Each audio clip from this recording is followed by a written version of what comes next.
Please. Okay, good morning once again. So how's everyone? Okay, so let me introduce myself first now. By the way, my name is Jodelyn. I'm Roche, but you can call me Ma'am Judah. So I am from the Visayas State University Isabel campus, and I will be handling your lesson for this morning. And I hope that everyone will cooperate and participate, okay? So now I want all eyes and ears on me, understood? And if ever you have questions, clarifications, or you want to answer, just raise your right hand. Am I clear? Okay, so before we start our lesson for this morning, let us have some short or quick review now regarding your last discussion. So, who can recall what was your last topic? Yes, Miss Ivy, right? Primary and secondary sources. Okay, very good. So, what do you mean when you say primary sources? What are the difference between primary sources and secondary sources? Anyone? What do you mean when you say primary sources? Huh? Yes, sir? Yes? Primary sources are what? Okay, very good. How about secondary sources? Yes, please. Yes, we can from the primary sources and it's more analysis. Okay, very good. So, do you have any questions regarding your last discussion? Wala na? Okay, so let's now proceed to our lesson for today. Are you now ready? Okay, so let's start our lesson with an activity. Okay, so this activity is called rearrangers. Now, all we need to do is we have to arrange the following sentences to form a well-organized idea by writing numbers 1 to 5 and the blanks provided. Okay, so here are the sentences. Please read, everybody.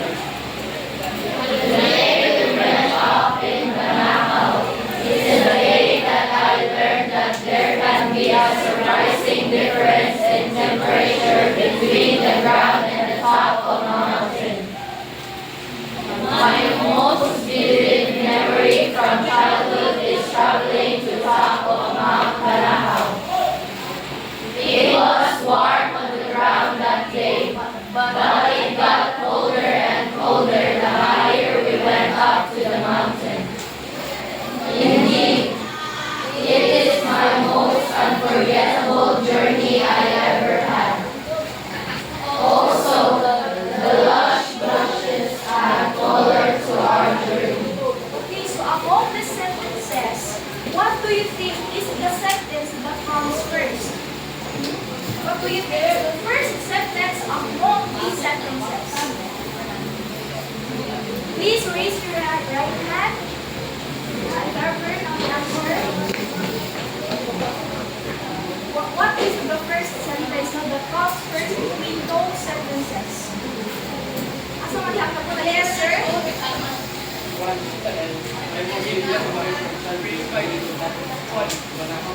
Okay, very good.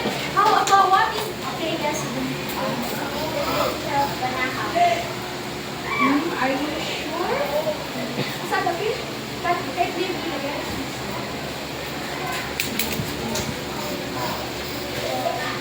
Now the temperature. Okay, sige. But now, how about the third sentence? What do you think? The third sentence that comes next.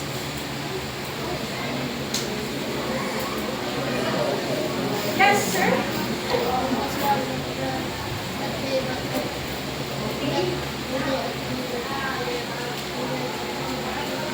Okay, very good. Now, how about the fourth sentence? Yes, miss? Also, the lush bushes add color to our journey. Okay, very good. Now, the last is, indeed, it is my most unforgettable journey I ever had. Now, let's read these sentences at a paragraph form. Okay, please read, everybody. My journey to Mount Kanahaw. My most vivid memory from childhood is traveling to top of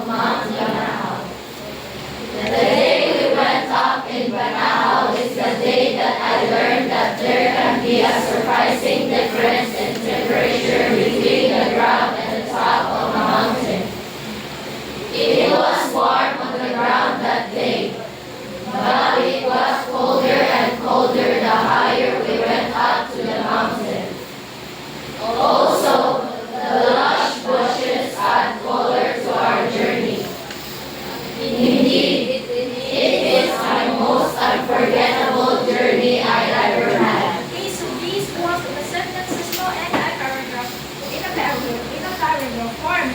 Now, my question is, what transitional devices or words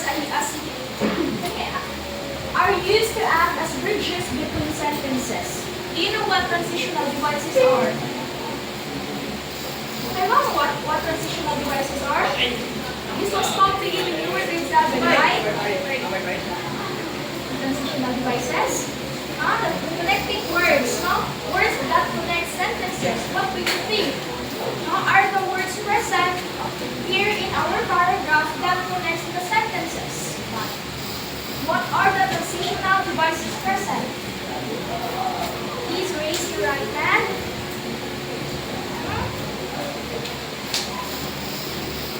Yes, miss?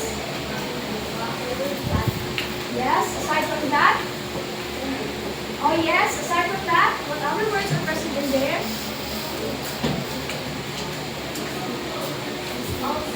Okay, very good. So the transitional devices that were used in the paragraphs are the words that, also, and indeed. Okay, my next question is, how did you arrange the sentences and come up with the paragraph? Paano nyo nalaman na yun pala ang unang sentence, no? Sa sentences natin kanina. How did you arrange?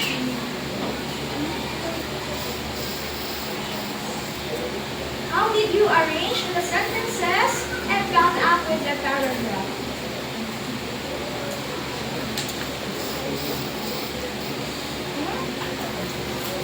Anyone? Kasi kung tuloy yung pag-arrange na, ay, baka malipit ko na ng sentence. How did you come up, ma'am? How did you arrange? Anyone?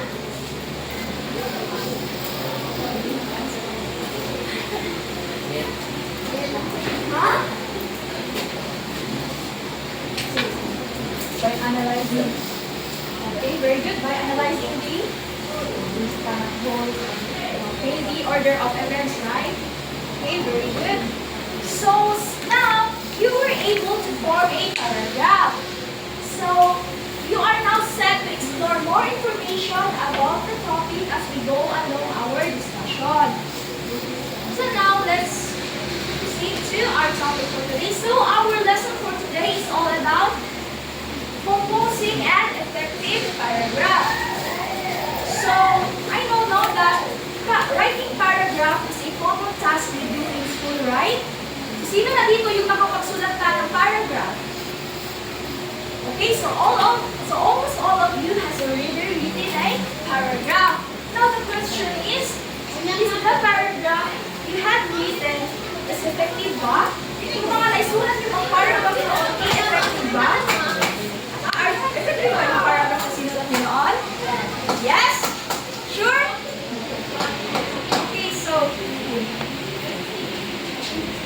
Okay, so I know sometimes writing a paragraph is a difficult task. Especially if you don't know or you don't have any idea what words will you write. Tama? Okay, so maybe no, because there are lots of topics you choose from. One of our mag-isip sa what paragraph. Or maybe because you are not knowledgeable enough about the topic that your teacher has given to you. Kaya minsan, when writing paragraph, sinusulat nyo na lang kung ano yung nasa isipan nyo. Sulat lang ng sulat, bisag dili na connected inyong mag-isuwat sa topic sa inyong paragraph. Or maybe, out of flow na kaayo ang ginagisuwat, no? Dili na siya connected sa paragraph, but sulat lang ng sulat to form a long paragraph. Suwat lang ng suwat, basta kahit taas lang ang paragraph, no? But, it's all the class, no? Long paragraph doesn't mean it is an effective paragraph. Diba? Kung ano man siya, out-of-flow siya, no? So, we are not sure if kanang kung ano. Long paragraph doesn't mean it is an effective paragraph. Okay, so, what will we do when I to have an effective paragraph, no? So that our paragraph will be effective. So, let's start our lesson for today, starting with our objectives. So at the end of the 45-minute period, 85% of students will be able to just read, everybody. Write a paragraph. A Identify the three main parts of a paragraph and compose an effective paragraph. Okay, so these are the expected outcomes or the expected tasks we will do as we go along our discussion. Okay? So, based on the activity that we had earlier, wherein you had rearranged those sentences to form a paragraph, what now is a paragraph? What is a paragraph based on the activity that we had earlier?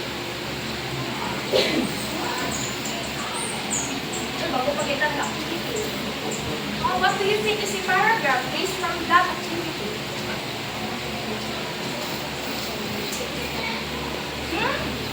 Yes, Miss Ivy. It is composed of sentences and it can be narrative. Okay, very good. Okay, so a paragraph is... Okay, so please read everybody. It's a group of sentences organized to discuss a topic. In fact, the main rule of paragraph writing is to focus on one idea or topic. A paragraph should be unified. What did you read that one? Unified, Okay. coherent, and well-developed. Okay, so a paragraph is a group of sentences. But the paragraph is not just only group of sentences, but rather those sentences are connected to each other. Dili pwede ka maghimo ng ng sentences kasi sibag-sibag ang idea, but rather those sentences are again related to each other to form a main idea or a main topic, no? The main rule of paragraph is trying to focus on one idea or topic. So again, paragraph are group of related sentences that form or develop to a main topic or main idea. Just like the activity that we had earlier, no? These are group of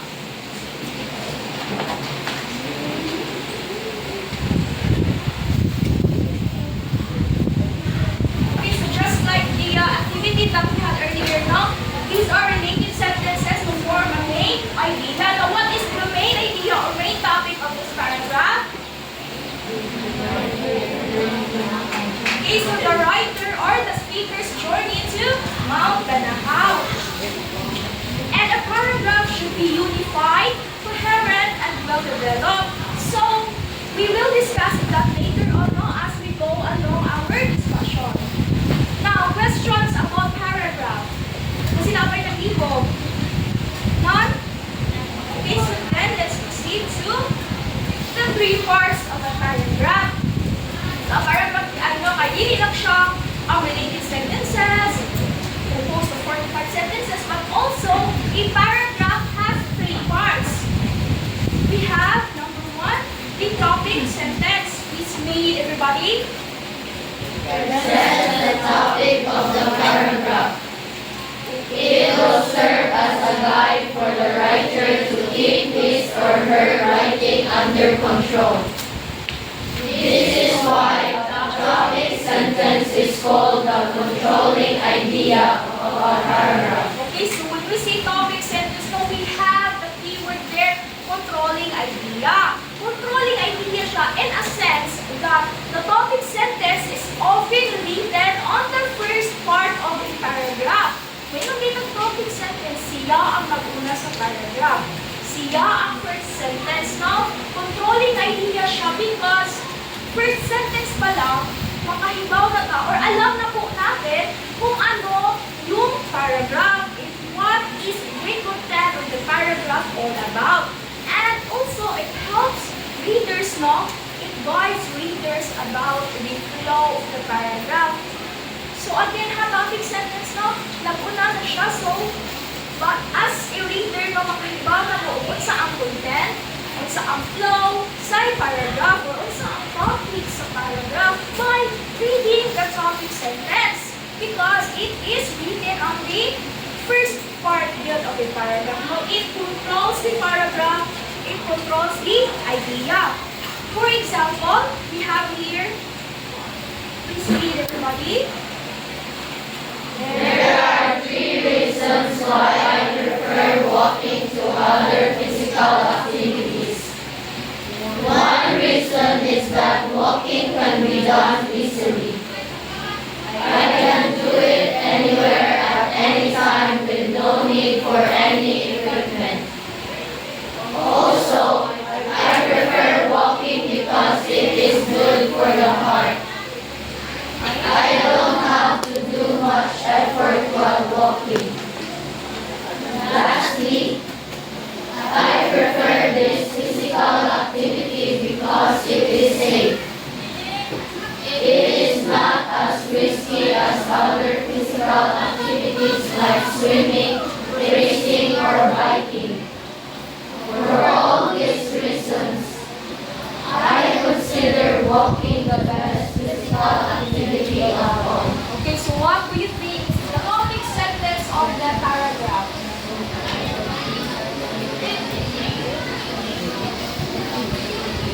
What do you think is the topic sentence? The topic sentence is a sentence that is often written on the first part of the paragraph.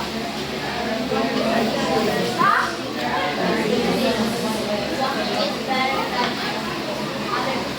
Okay, very good. So the topic sentence the topic sentence here is there are three reasons why I prefer walking to other physical activities. And as you notice, no, first part pa lang sa paragraph, o first sentence, the writer, isuwat pa niya unsa ang idea sa paragraph, unsa ang topic. About unsa ang topic, so isuwat na sa writer. So you have the idea, okay, this paragraph will be all about the three reasons why the writer prefer walking to any other physical activities. So take note of that now. Again, topic sentence na, ibutang like idea sa inyong paragraph mo because it controls the paragraph. Okay, next is the body sentences. Please read everybody. Okay. Serve as the body of your paragraph. This is where you elaborate your topic by including specific details or evidences. All of the sentences in the body must relate to the topic sentence. Okay, so when we say body sentence, so this is also called the supporting details. So sa body sentence, no, this is where you see the specific details or the evidences of the topic sentence. Ang body sentence or ang supporting details, siya ang nag-support na sa topic sentence. Okay, na-gets? Okay, just like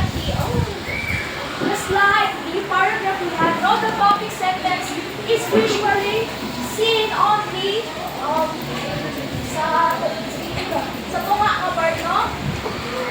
Okay, so this is the body sentence of the paragraph. Please read everybody. One reason is that walking can be done easily. I can do it anywhere at any time with no need for any equipment.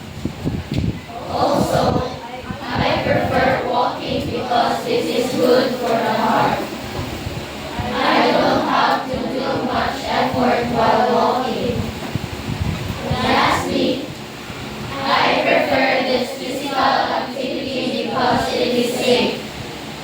It is not as risky as other physical activities like swimming, racing, or biking. Okay, so as you remember, no, the topic sentence talks about the writer's three reasons why he prefer walking. Sa body sentence, iyang isuportaan ang iyang topic sentence by giving the reasons. So, di ba natin three reasons? Ang one reason niya is that walking can be done easily.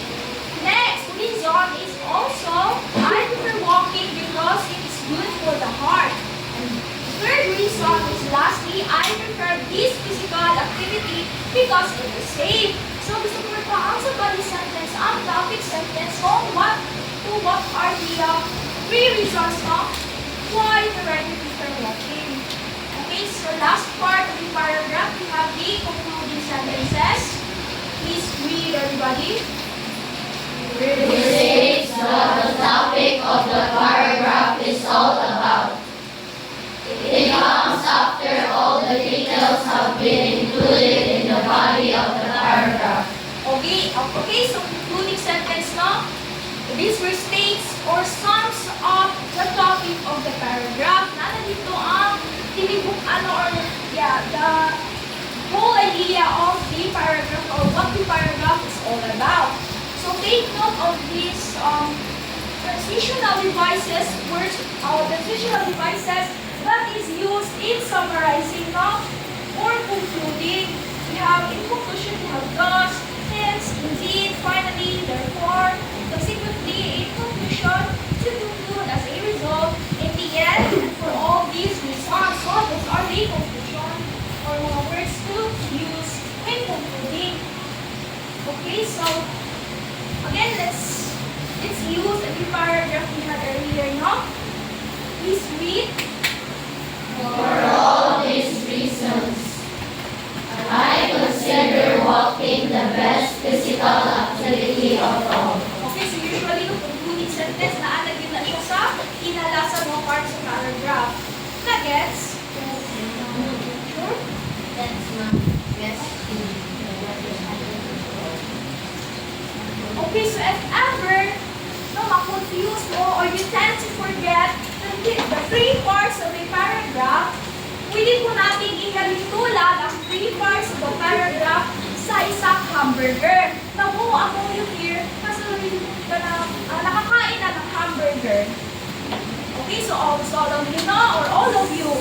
So what are the parts of a hamburger?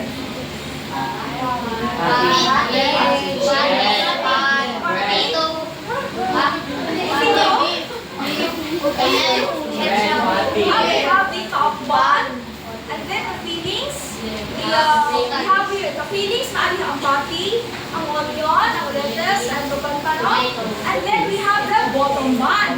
So if ever you are confused about the three parts of the paragraph, I have here an illustration of a hamburger paragraph. So pwede na rin natin siya inanaot if ever makalimutan mo. Now as you can see there, the top one serves as our topic sentence. And the feelings, mga panaman, this serves as our supporting details or the body sentences. And for the bottom one, it is the concluding sentence. So nag-gets na ang illustration? Yes, ma'am. Okay, so siya makakalun sa three parts of the paragraph, ha? Okay. So based on the paragraph that we had, if we will put it in a hamburger paragraph, this will be the result. For the topic sentence, the topic sentence will be, there are three reasons why I prefer walking to other physical activities. And for our supporting details, are the body sentence, mo iyang three reasons. And for the closing sentence or the concluding sentence, we have for all these reasons, I consider walking the best physical activity of all. So that is how we put those paragraph in a hamburger paragraph. Okay, so do you have any questions regarding the three parts of the paragraph? Nagets lang ang topic sentence, body sentence, o concluding? Okay. Now let's proceed to how do we compose a paragraph effectively? So hindi na pala dapat na meron kang topic sentence, body sentence, and concluding, but also you have to write it effectively. So how do we compose? So how to compose an effective paragraph? So first we have unitive. Please read, everybody. Means that all sentences in the paragraph talk about one central idea. This means that the writer will deal only with one topic. It is important because it guides the writer with his or her idea. Okay, so again, idea only or one topic, dili siya, dili kami sunod-sunod or something like that. You have to have one central idea or one main idea when writing a paragraph. Understood? Now, next we have is the coherence. Please read, everybody. Refers to the connection of ideas in the paragraph in general. The idea in the topic sentence, as well as in the supporting sentences and concluding sentence, is connected to each other through the use of transitional devices. Okay, so just like the paragraph that we had, no? As you can remember, no, the sentences there are connected using transitional device like the one, lastly, they are connected. So your paragraph should be coherent, no? Collection of ideas. No? Dapat connected sila using transitional devices. Okay, now next is the development. Please read. The topic of a paragraph should be discussed entirely and sufficiently by providing supporting details. Okay, so when writing a paragraph, you have to support your ideas or your topic, or you have to you have to support your main topic, no? You have to develop your paragraph. Okay, so any questions regarding on how to compose an effective paragraph? Okay, if not, then let's have an activity. So this activity is called Feel Me. Kunan mo ako. Instructions, group yourself into 3. So, malaki po kami ito ng groupings na 1, 2, and 3.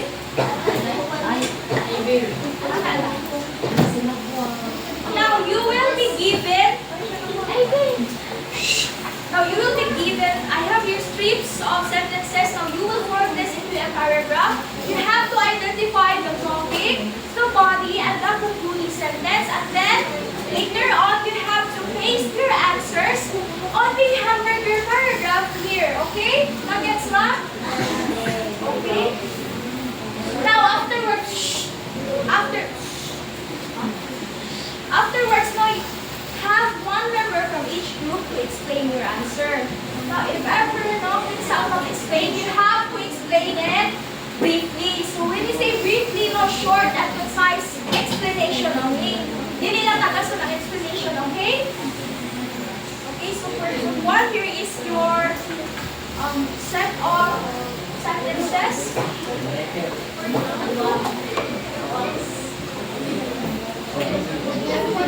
Three. Please.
Yes, Mark, facing that.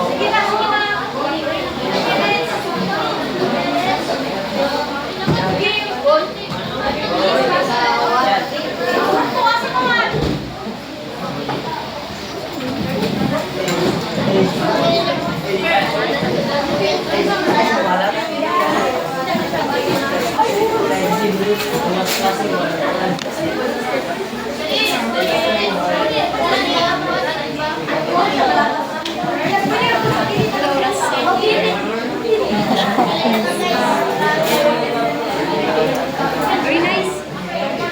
Nice the presentation, nice activity. Ang oras lang, mami.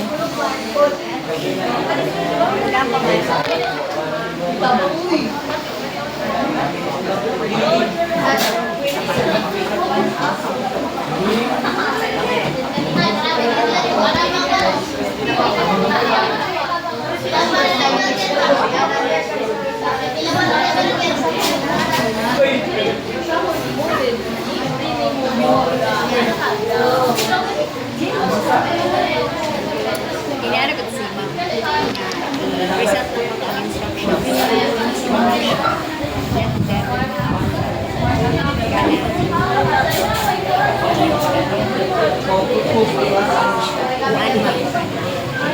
Ako din na i-record yun na ay ako sa sir ang facilities. May kasabay lang ba? Sige mo, itaas din mo. Kaya hindi mo malas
Nagtabaw ko ng friend.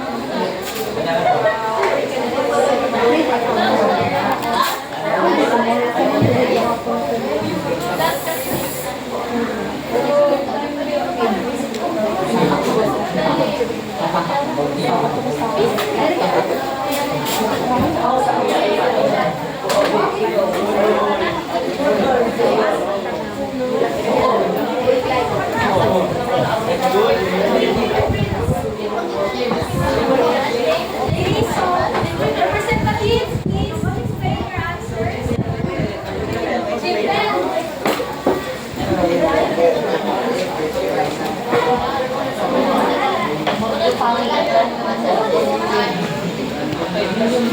Sige na, representatives from each group. Free guys sila, 1 p.m. ma'am.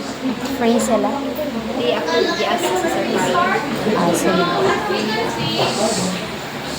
Our topic session here is about one of the first Paul. students in Parel, National High Paul, gitawag kang ma'am. Hindi nga And nagulpili mo. our body Hindi rin session isa ang is understanding in Ano front po of isa? hindi siya kayo check. Palidili ka na may representative. So, kung kang mag-i-answer, siya na lang extra. in the same section and soon became friends. We usually eat our snacks and lunch together. Every lunch break, we would always go to the school library to read and do our Kuha na lang ma'am sa iya ha. Kung kawan pa sa correct answers and the sequence with them and then like kuha na lang i-check na lang and our niya each group dapat na may opening points sentence is para ma-add na what po had sa said Joshua that day, I might have from smiles and good Yan na. friends Pwede check that. like our Di ba 3 parts na siya no? Check siya. Dili gani na. Kuha niya siya dapat. Ako siya ang body. Hindi pa dayo na. Ah, sabi naman. Ano po na pala mo na lang? Sabi naman. Dayo na lang siya ng ganambong sa giklase. Sentences are Mark gives me so much fun every day as we bond and talk jokes together. He always helps me with my studies, especially when he sees me having a hard time in my subject. Mark is always by my side whenever I'm in my ups and downs. Mark shares tilapia with me every time they harvest in the fish pond Bogotan in Malay. And on sentence is, I am really grateful that Mark takes over my life as my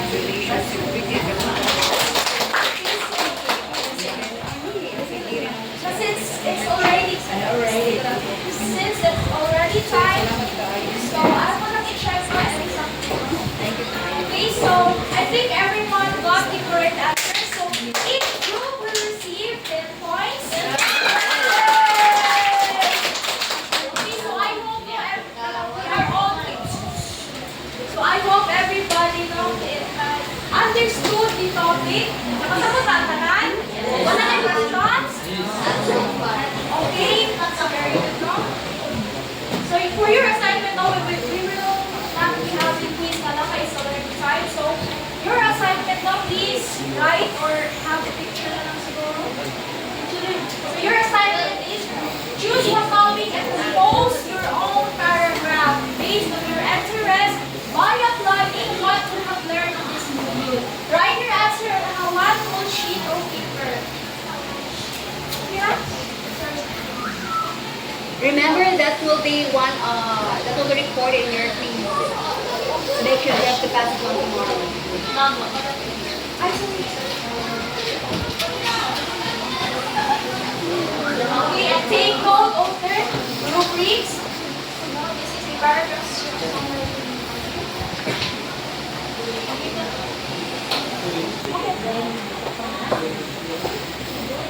Okay na? Okay na? Questions? Wala na? Okay, so if not, then goodbye everyone. Goodbye and thank you, Ma'am Judah. Peace and goodwill to you, ma'am. See you around.